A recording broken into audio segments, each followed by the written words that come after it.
பனையூர் கட்சியாளர்களும் சரி, நீலாங்கரை இல்லத்திலும் சரி, அங்க தொண்டர்கள் அதிக அளவுல கூடி கொண்டாட்டங்கள் ஈடுபடக்கூடியதா காட்சிகளாக நம்ம பார்க்கிறோம். அங்க இனிப்புகளை ஊட்டி கொண்டாடுறாங்க.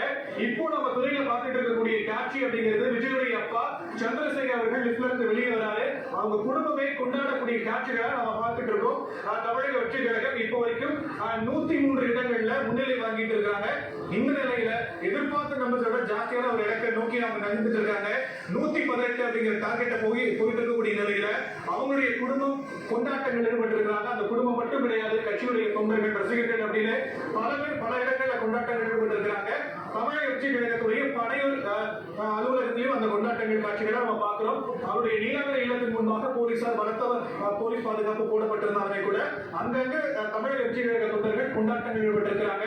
தொடர்ந்து 234 தொகுதிகளுக்கான முன்னிலை நிலவரங்களை நம்ம பார்க்கிறோம். இந்த வகையில பெரம்பூர் தொகுதியை பொறுத்த வரைக்கும் பாமக அந்த பின்னடைவு அப்படிங்கிறத பார்க்கிறோம்.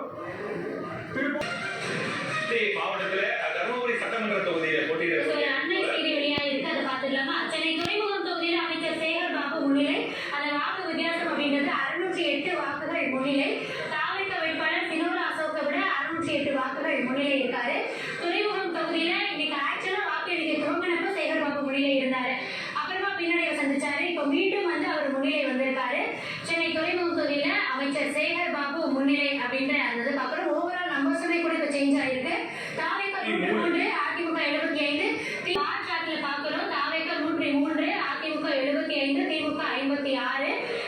இப்ப வரைக்குமே பார்த்தாலும் கூட திமுக 56, தாவேக அந்த இடைப்பட்ட நம்பர் பெருசா இருக்கு. இப்போ என்னன்னா டிவிகே வெர்சஸ் டிஎம்கே அப்படின்றது போய் டிவிகே வெர்சஸ் ஏடிஎம்